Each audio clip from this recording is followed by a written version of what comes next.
네, 나오미를 통해 배우는 자녀 양육이라는 제목으로 오늘 말씀 나누겠습니다. 여러분, 오늘은 어린이 주일입니다. 교회에서 어린이 주일로 절기를 지키는데요. 특별히 먼저 우리 교회의 어린이들, 초등학생이죠. 청소년부부터는 이제 어린이라고 안 하니까 우리 주일학교 초등학생 자녀들, 또 미취학 우리 자녀들 진심으로 축복합니다. 네, 하나님의 축복이 우리 어린이들에게 넘치기를 바랍니다. 성도님들, 오늘은 좀 평소보다도 우리 어린 자녀들을 많이 축복해 주시고, 또 하나님께서 너를 사랑한다고 이렇게 격려해 주시기를 부탁을 드리겠습니다. 여러분, 우리 자녀들은요, 우리 공동체의 미래입니다. 왜냐하면 자녀가 없다 그러면 시간이 지나면 우리 교회는 문을 닫는 거예요. 그렇지 않습니까? 네. 그렇기 때문에 공동체의 미래는 바로 다음 세대에 있습니다.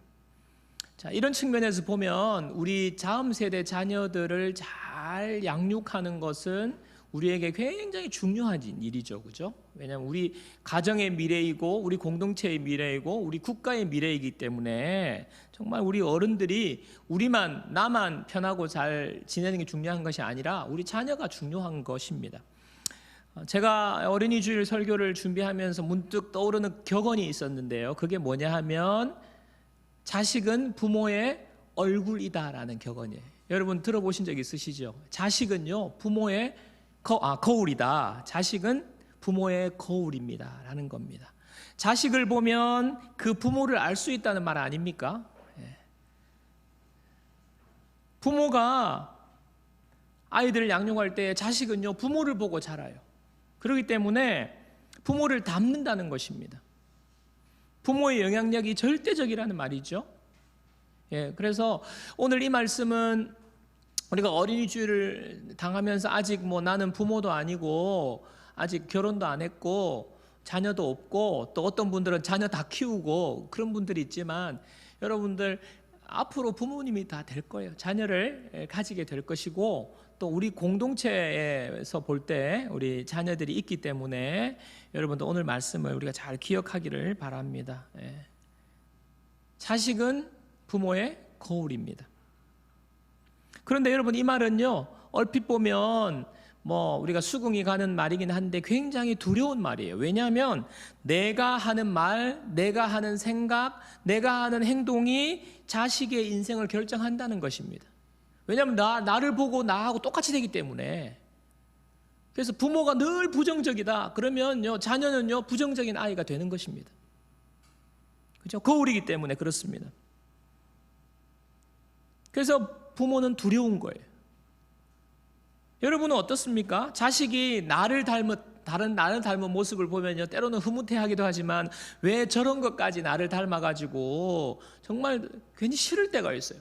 나를 닮아서 더 짜증이 나고요, 자기를 닮았는데 너무너무 싫을 때가 있습니다. 나처럼 안 되었으면 좋겠다. 모든 부모가 아마 그런 경험들이 있을 건데요, 모든 부모가 가지고 있는 생각은 내 자식은 나보다 더 나았으면 좋겠다. 그거 아닙니까? 여러분, 그렇다면 어떻게 해야 돼요? 내 자식은 나보다 나았으면 좋겠는데 자식은 나를 보고 나를 닮아요. 거울이에요. 그럼 어떻게 하면 좋습니까? 내 영향력을 피할 수는 없어요. 그럼에도 불구하고 그렇지만 내 영향력을 피할 수 없다면 우리가 좋은 영향력을 발휘하는 부모가 되는 것입니다.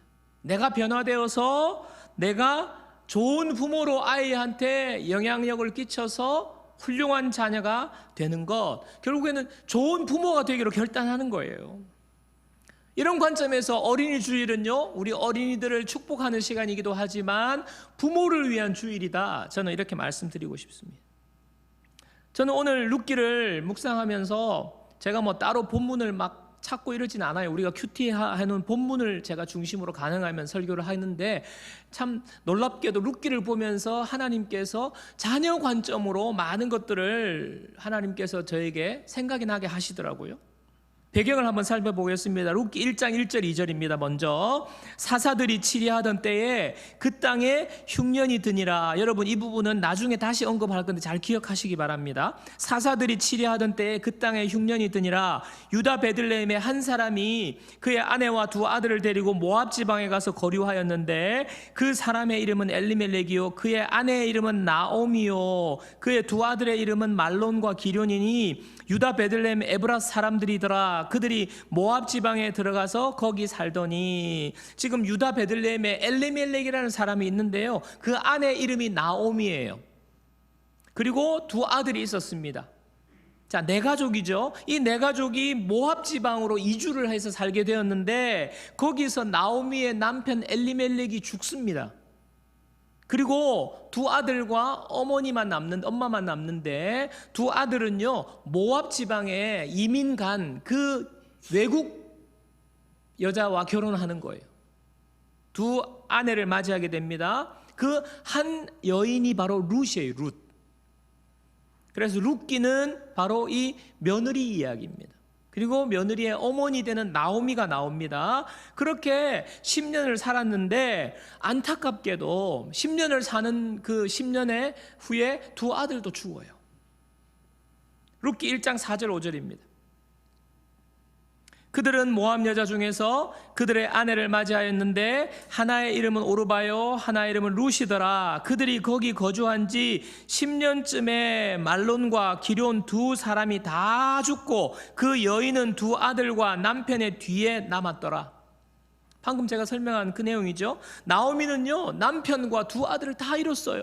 그리고 지금 두 며느리만 남게 된 것입니다. 여러분 생각해 보세요. 타국으로 이민을 갔어요. 잘 살아보겠다고 이민을 갔는데 거기서 남편 죽고 두 아들 다 죽습니다. 외국 며느리 지금 둘만 남은 거예요. 세상 말로 하면요 얼마나 이 여인의 팔자와 운명이 기고하고 싸납습니까? 어떻게 저럴 수가 있을까? 참 팔자도 사납다 이런 소리 듣지 않겠어요? 나오미의 인생은요 너무나 괴롭고 힘들었을 것입니다. 이 나오미와 시어머니 나오미와 며느리 룻의 이야기가 지금 룻기로 기록되어 있는데, 여러분 놀라운 사실, 결론부터 말하면요 이 가정은요 기구한 운명, 정말 밑바닥까지 내려간 절망과 고통과 그냥 암담한 운명을 극복하고 거기서 놀라운 삶의 역사들이 일어나는 거예요. 마태복음 1장 5절 보시겠습니다. 우리 다 같이 한번 읽어보겠습니다. 살몬은 라합에게서 보아스를 낳고 보아스는 룻에게서 오벳을 낳고 오벳은 이새를 낳고, 여기 보면요 룻이 나오죠. 보아스는 룻에게서 오벳을 낳고 오벳은 이새를 낳고, 예수님의 족보가 지금 마태복음에 나오는데 거기에 지금 룻이 등장해요. 룻이 등장하는데 오늘 바로 이 룻이거든요. 그런데 여기 룻이 보아스와 함께 오벳을 낳고 오벳은 이새를 낳고, 여러분 이새가 누구예요? 이새가 누구? 다윗 왕의 아버지가 이새예요. 이새. 무슨 말입니까? 룻은요 다윗 왕의 증조 할머니가 되었다는 거예요. 그것뿐입니까? 예수님의 직계 조상의 룻이 지금 당당하게 이름을 올리고 있는 거예요. 이방 여인임에도 불구하고 예수님의 직계 조상의 이름이 올라가 있습니다. 여러분 어떻게 이런 일이 일어날 수 있습니까? 유대인도 아니고 이방 여인으로서 정말 남편도 다 죽고 이런 절망적인 상황에서 어떻게 예수님의 조상이 되고 다윗의 증조 할머니가 될 수 있었을까요? 모든 것이 하나님이 하신 일이에요. 하나님께서 그렇게 하셨어요. 그러나 그 일에 결정적인 역할을 한 사람이 바로 시어머니 나오미인 것입니다. 시어머니 나오미는요 부모 세대잖아요. 부모 세대. 룻은 자녀 세대예요. 세대로 따지면 자녀가 어려운 환경, 어려운 삶을 극복하고 도무지 불가능해 보이던 그 상황을 뛰어넘어서 삶이 변하고 역사에 하나님의 나라의 위대한 인물로 기록이 된 것입니다. 저는요 이 성경을 보면서 저와 여러분 모두가 이런 부모가 되기를 간절히 소망합니다. 우리의 자녀들이요, 이런 놀라운 역사에 기록되는 놀라운 이름들, 우리 자녀들 되기를 주님의 이름으로 축원합니다. 그래서 오늘 이 자녀 양육의 관점에서 볼 때 나오미를 통해서 우리가 배울 수 있는 자녀 양육이 뭔가 제가 두 가지 정도로 살펴보기 원하는데요. 첫 번째로 영적으로 계속 성장하는 부모가 되어야 한다는 거예요. 저 여러분 모두는 영적으로 계속 성장해야 합니다. 룻기 1장 6절입니다. 그 여인이 모압 지방에서 여호와께서 자기 백성을 돌보시사 그들에게 양식을 주셨다함을 듣고 이에 두 며느리와 함께 일어나 모압 지방으로 돌아오려 하여. 나오미가 지금 10년 만에 고향 베들레헴으로 돌아가려고 합니다. 결정합니다. 이유는 뭐냐 하면 소식이 들려오는데 하나님께서 자기 백성들, 이스라엘 백성들에게 양식을 주셨다 하는 소식을 듣게 된 이유예요. 여러분 10년 전에 그러면 베들레헴 땅을 떠나게 된 이유가 뭘까요? 앞절에 제가 앞에서 1절을 읽으면서 기억하라고 그러신 말씀을 기억하십시오. 사사들이 치리하던 때에 그 땅에 흉년이 들었다고 했습니다. 사사들이 치리하던 때에 10년 전에 지금 나오미의 가족 엘리멜렉이 살던 이스라엘은 사사시대여서 무슨 말입니까? 하나님께서 이스라엘 백성들을 출애굽해서 가나안 땅에 들어가게 했어요. 젖과 꿀이 흐르는 땅에 들어가게 했어요. 그랬는데 이스라엘 백성들이 하나님을 온전히 섬기지 못했습니다. 이방의 가나안 사람들하고 같이 어울려서요, 그냥 우상 숭배하고 하나님 백성의 정체성을 잃어버린 거예요. 그냥 섞여서 사는 거예요. 세상으로 간 거예요. 동화되어 버린 것입니다. 거룩한 삶을 살지 못한 것입니다. 그러니까 영적인 암흑기가 온 거예요. 신앙 다 잃어버리고 영적으로 그냥 세상에 동화되어 버리고 암흑기가 찾아온 것입니다. 그때가 바로 사사시대인데요, 암흑기가 찾아오니까 이어서 흉년이 온 거예요. 여러분 잘 들으십시오. 하나님의 백성이 하나님의 백성답게 살지 못하고 영적으로 무너지면 반드시 우리 인생에 어려움이 찾아옵니다. 여러분 이것은요, 여러분을 두려움으로 빠뜨리고 저주하는 게 아니에요. 왜 그런지 아십니까? 하나님은요, 그 사랑하는 자녀를 내버려 두지 않기 때문입니다. 여러분 생각해 보세요. 여러분 사랑하는 자녀가 정말 나쁜 친구들과 교제하고 나쁜 행동하고 악의 구렁텅이에 빠지고 밤늦게 들어오지도 않고 그냥 청소년들인데 벌써부터 막 술 담배 하면서 모든 악한 행동은 다 한다. 여러분 그러면 그래, 아이고 잘하네, 일찍 눈이 뜨였네, 좋아 그렇게 해봐, 이런 부모가 어디 있어요? 그냥 해초리를 들고 그냥 머리끄댕이 잡아 당기는 거 아니겠습니까? 그거 부모로서 자녀 저주하는 거 아니에요. 그렇죠? 자녀를 향한 사랑의 마음 아닙니까? 사랑의 매예요. 마찬가지예요. 레위기 26장 3절 4절 보십시오. 레위기 26장 3절 4절. 너희가 내 규례와 계명을 준행하면 내가 너희에게 철따라 비를 주리니 땅은 그 산물을 내고 밭의 나무는 열매를 맺으리라. 무슨 말입니까? 하나님이 말씀한 하나님의 명령에 순종하면 비가 오고 땅이 산물을 내고 풍성한 수확을 주신다는 말이에요. 반대로 하나님 말씀에 불순종하면 흉년이 찾아오는 거예요. 여러분 사사시대 영적으로 바닥을 치고 흉년이 들고 모든 것이 얼마나 지금 어려운 상황인지를 보여줍니다. 이러한 상황 가운데 지금 이 나오미 가족이 모압으로 이주를 합니다. 여러분 우리가 하나님의 마음을 안다면, 하나님의 약속의 말씀을 안다면, 여러분 어려움이 있고 영적인 어려움이 있고 영적으로 바닥을 치고 그리고 삶이 어려워지면 어떻게 해야 돼요? 다시 하나님께로 돌아와야죠. 영적으로 회복해야죠. 그런데 나오미 가족은요, 반대로 그냥 세상으로 가버린 거예요. 굶어 죽게 생겼다고. 이것이 하나님께서 우리를 회복시키려고 하는 것인 줄 모르고 좀 더 그냥 괜찮은 모압 땅으로 가버린 거예요. 흉년 피하기 위해서. 그렇게 하면서 여러분 당장에 조금의 어려운, 배고픔은 피했는지 모르지만 여러분 10년이 지난 뒤에 결과가 무엇입니까? 정말 고통이 온 거예요. 10년 동안 내 힘으로 먹을거리를 찾아서 10년 동안 지내온 삶의 결과 무엇입니까? 나아진 게 아무것도 없어요. 여러분 나오미의 이름의 뜻, 여러분 나오미의 이름의 뜻은요 기쁨이에요. 기쁨. 그의 인생이 그 이름처럼 기쁨과 즐거움으로 시간을 보내는 것이 아니라 영적으로 둔해지고 하나님을 떠나 세상으로 가서 뒹굴던 10년의 그 결과 기쁨과는 한참 먼 절망과 고난과 고통과 눈물. 10년이 지난 뒤에 나오미는 깨닫게 된 거예요.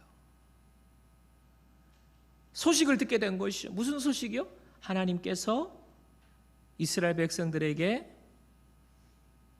먹을 것을 주시고 하나님이 자기 백성들을 돌보셨다라는 소식을 듣게 된 거예요. 아, 나는 하나님이 돌보시는 백성이지, 나는 하나님의 자녀이지, 이제 깨닫게 된 거예요. 여러분, 이것이 그냥 귀로 듣게 됐다는 것이 아니라 깊이 깨닫게 된 거예요.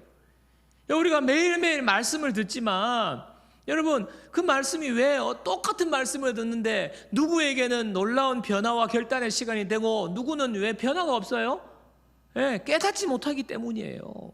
여러분 그저 들리는 수준으로 들어가면 안 되고 깨닫는 수준으로 우리 가슴까지 말씀이 우리의 가슴을 치는, 깨닫는 것이 그래서 축복입니다. 나오미가 깨닫게 된 거예요. 아, 나는 하나님의 백성이지, 하나님의 돌보시는 자녀이지, 이제 하나님께로 돌아가야겠다, 말씀으로 돌아가야겠다, 하나님의 다스림이 있는 하나님의 다스림으로 내가 들어가야겠다. 나오미가 결정한 거예요.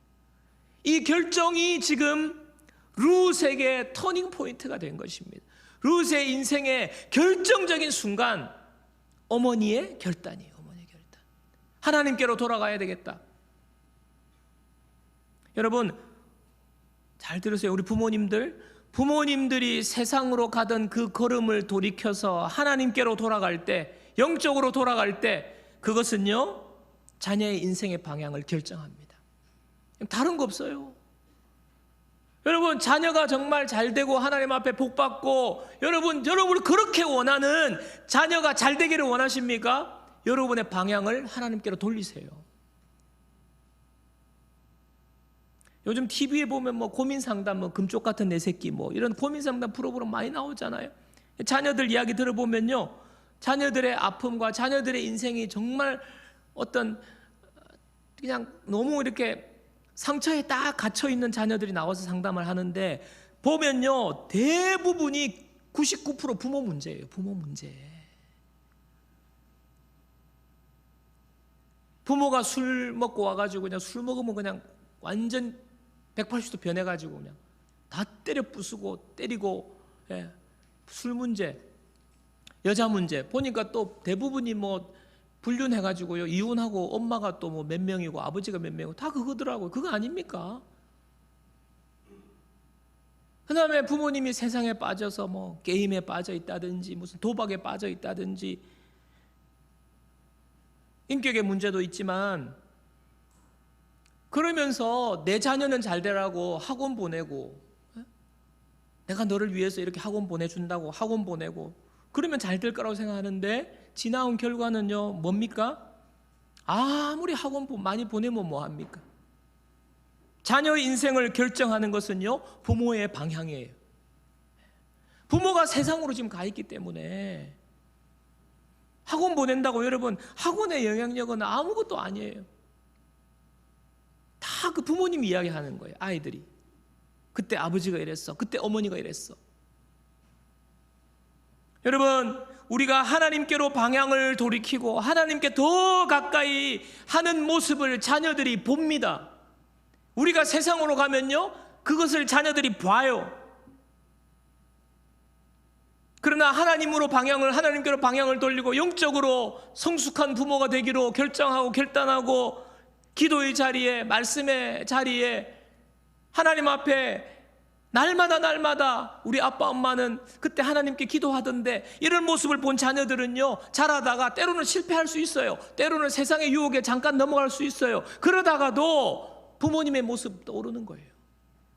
아, 그때 우리 아버지 그랬지, 하나님께로 돌아갔지, 어머님께 이럴 때 어머니는 기도하셨지. 우리 자녀들이 결국엔 돌아오는 거예요. 하나님께로 돌아오는 거예요. 그때 우리의 자녀들의 삶에 놀라운 역사가 일어나는 것입니다. 나오미는요, 하나님에 대해 듣고 하나님께로 돌아가기로 결정합니다.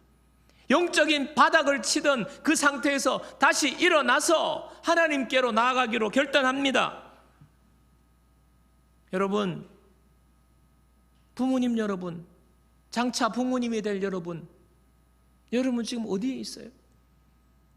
여러분의 삶의 방향은 지금 어디로 향하고 있습니까?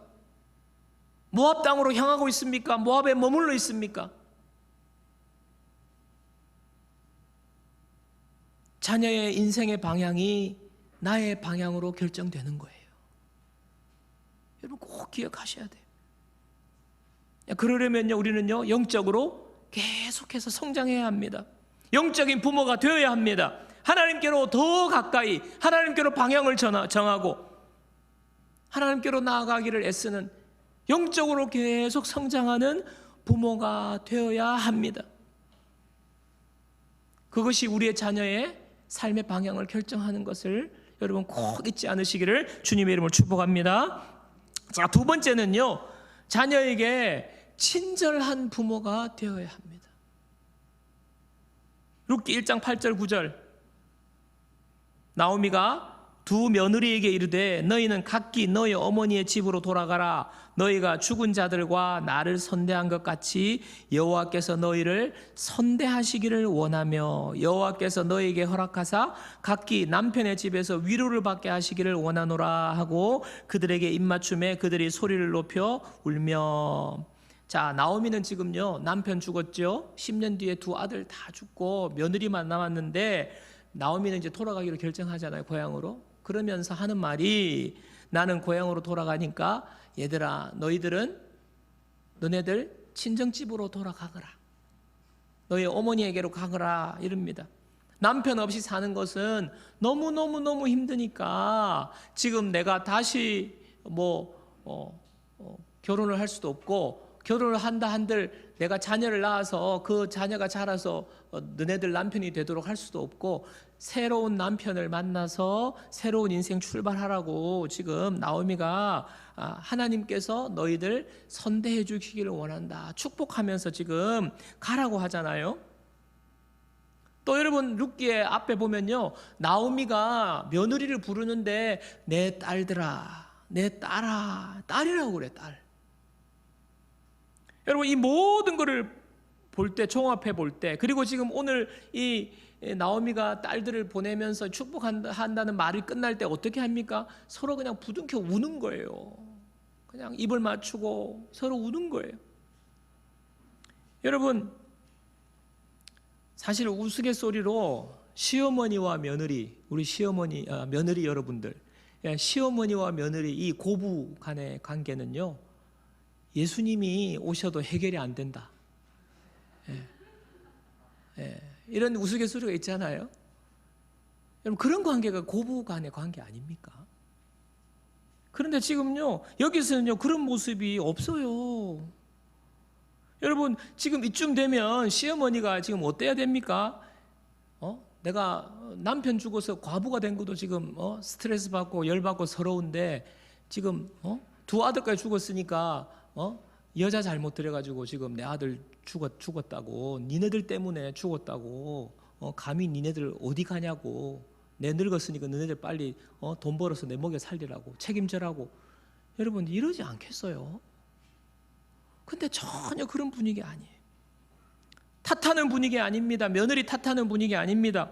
룻의 반응도 한번 보십시오. 룻기 1장 14절, 그들이 소리를 높여 다시 울더니 오르바는 그의 시어머니에게 입맞추되 룻은 그를 붙쫓았더라. 붙쫓았더라는 단어, 이 단어는요 매달린다는 뜻이에요. 매달린다는 뜻. 아이가 엄마 어디 간다 그러면요 바지가랑이 붙잡고 엄마 가지 말라고, 나는 절대로 엄마 출근하는데 바지가랑이 붙잡고 안 된다고, 나도 같이 갈래, 나도 같이 갈래. 지금 이 단어가 지금 붙쫓았다라는 단어예요. 이 모습이에요. 여러분, 지금 며느리 입장에서는요 지금 뭐 아무런 소망이 없잖아요. 과부가 된 시어머니, 자기 남편도 다 죽고. 그런데 거기 붙잡더라. 붙잡고 매달릴 게 뭐가 있어요? 매달리겠어요? 무슨 소망이 있어요? 가난한 과부 시어머니를 왜 따라갑니까? 어떻게 이런 행동이 가능합니까? 기다렸다는 듯이 좋다고 어머니 아이고 아쉽네요 그러면서 자기 친정으로 가지 않겠어요? 그런데 정반대의 행동을 하는 거예요. 어떻게, 왜 이렇습니까? 룻기 1장 16절 보세요.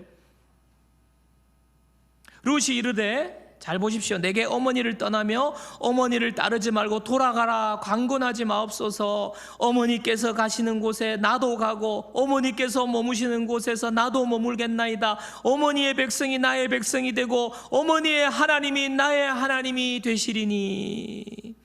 어머니 절대 나보고 떠나라는 말을 하지 마세요. 나는 어머니와 함께 할 거예요. 어머니 가는 곳에 나도 가고, 결정적으로 어머니가 믿는 하나님 나도 믿을 거예요.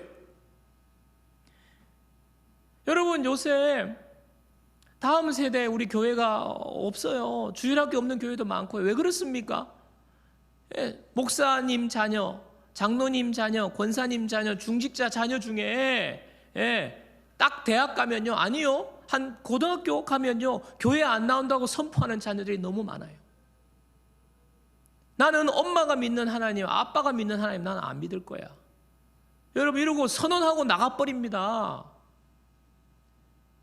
여러분, 그것 때문에 지금 다음 세대에 신앙이 계승이 안 되고 주일학교가 없어지잖아요. 그런데 오늘요 제가 이 룻의 이 고백을 보면서 너무 부러운 거예요. 여러분, 우리 자녀가 아빠, 나는 아빠가 믿는 하나님, 아빠 때문에 하나님을 알게 해줘서 너무 고마워요. 나도 하나님 열심히 잘 믿을 거예요. 여러분, 이런 고백이 나와야죠. 그런데 아빠가 믿는 하나님 나 안 믿을 거예요. 아빠가 목사지만 내가 목사냐고, 나는 하나님 안 믿을 거라고. 여러분, 그런 일이 닥치지 않으리라고 우리가 어떻게 장담합니까? 하나님을 떠난 그 인생, 여러분 불을 보듯 뻔하잖아요. 그런데 룻은요 이런 고백을 합니다. 너무 부러운 거예요. 어떻게 이런 고백을 할 수 있을까요? 어떻게 이런 고백을 할 수 있을까요? 저는 어머니와 함께 할 거예요. 어머니의 하나님이 내 하나님이 될 거예요. 여러분, 어떻게 이런 고백이 됩니까? 며느리가. 저는요 분명 말씀드리면 평소에 이 나오미가 며느리를 대하는 태도가 저는 남달랐다고 저는 믿습니다. 왜 그렇게 알 수 있냐면요, 오늘 나오미가 룻에게 뭐라고 하냐면, 하나님께서 너를 선대하기를 원한다. 여러분, 이 선대하기를 원한다 할 때 선대하다라는 단어는요 헤세드라는 단어예요. 헤세드라는 단어. 근데 이 헤세드는 뭐냐면 하나님께서 약속하신 그 자녀들에게 영원히 변함없이 한결같이 사랑을 베푸시는 자비와 사랑이 바로 헤세드예요. 헤세드라는 단어에는 뭐가 중요한 단어가 뭐냐면 약속이에요. 약속. 하나님이 너는 나의 자녀야 라고 하나님이 그렇게 딱 약속하신 자녀들에게 변함없이 신실한, 그러니까 한결같은 사랑을 하시는 거예요. 이게 무엇입니까? 과거부터 현재 미래까지 하나님은요 한결같이 변함없는 사랑으로 사랑하신다는 그 사랑이 바로 헤세드예요. 자, 그러면 지금 나오미가 룻에게 선대하기를 원한다, 헤세드를 말하잖아요. 무슨 말입니까? 지금 이 순간에 너가 인생이 지금 기구하게 됐으니까, 불쌍하게 됐으니까 하나님이 너를 사랑해 주시기를, 하나님이 너를 돌봐주시기를 원한다, 그게 아니에요. 그런 관점에 이미 쭉 계속 그 사랑을 지금까지 이어져 온 사랑을 이야기하거든요. 나오미는 룻을 한결같이 우리를 사랑하시는 헤세드의 사랑으로 룻을 대한 것입니다. 그리고 영어 성경에 보면요, 한글 성경은 선대함이지만은 영어 성경은요 kindness예요. kindness. 여러분 kindness가 뭐예요? 친절함이에요. 친절함. 나오미는 룻을 헤세드의 마음으로 과거부터 지금까지 변함없는 신실함으로 친절하게 대했다는 거예요. 친절하게. 에베소서 6장 4절입니다. 또 아비들아 너희 자녀를 노엽게 하지 말고 오직 주의 교훈과 훈계로 양육하라. 하나님께서 자녀 양육 어떻게 하라고요? 주의 교훈과 훈계로 양육하는데 자녀를 노엽게 하지 말아라. 자녀 분노하게 하지 말라는 거예요. 여러분 어떨 때 자녀들이 분노합니까? 말도 안 되는 이야기에서 분노하지 않아요. 부모는요 자녀에게 늘 좋은 말, 너 잘 되라고 하는데 뭐가 문제입니까? 그 말을 전달하는 태도가 문제가 있는 거예요. 태도가. 카인드니스가 없어요. 카인드니스. 사랑한다고 하면서 막 화나게 하고 분노하게 하고 이유 단 하나. 카인드니스가 없어요. 카인드니스. 여러분 어디 식당 가면 불친절하면 짜증나죠. 근데 친절하면 기분 좋죠. 그렇게 대하는 거예요. 친절함, 카인드니스, 선대하는 것. 여러분 아무리 좋은 선물이 있는데 그 선물을 막 오물이 묻은 개똥이 묻은 그런 포장지에 싸서 이렇게 선물을 주는 사람이 어디 있어요? 이거 좋은 거다 받아라. 누가 받겠습니까? 좋은 선물은 헤세드예요. 사랑이에요. 좋은 선물은 주의 말씀과 교훈과 그런 거예요. 그런데 그것을요 우리는요 좋은 포장지에 싸서 줘야 돼요. 그게 바로 친절함입니다. 친절함. 여러분 우리 저도 친절하게 잘 안 되죠. 내 자식이기 때문에 이놈 하면서 그것도 사랑의 표현이라는 건 압니다. 부모 입장에서는 그게 사랑의 표현이에요. 이놈 자식, 엄마, 내 새끼이기 때문에 그렇게 하는데 여러분 우리는요 이왕이면 그 태도를 친절하게 하는 거예요. 친절하게. 여러분 우리 자녀는 하나님이 나에게 맡기신 하나님의 VIP 고객입니다. 자녀는 뭐라고요? 하나님께 나에게 맡기신 VIP 고객이에요. 어떻게 해야 돼요? 친절하게. 저는 간절히 소망합니다. 하나님께서 우리 부모님들, 우리 성도님들에게 하나님의 변함없는 사랑으로 여러분을 사랑하고 계신다는 이 사실이 날마다 부모님에게 회복되고 부모님이 깨닫게 되고 부모님 체험케 되는 놀라운 축복이 우리 부모님에게 먼저 임하기를 주님의 이름으로 축원합니다. 그리고 그 헤세드를 가지고 우리 자녀들을 대하기를 주님의 이름으로 축원합니다. 화가 나지만 당장에 눈에 보이는 것 때문에 그냥 분노가 치밀지만 하나님이 나를 사랑하는 변함없는 헤세드 때문에 우리 자녀들을 선대하는 거예요. 친절하게 대하는 거예요. 그 헤세드를 자녀에게 전해주는 우리 부모님 되기를 원합니다. 하나님의 사랑, 하나님의 말씀이 우리 자녀에게 전해져야 합니다.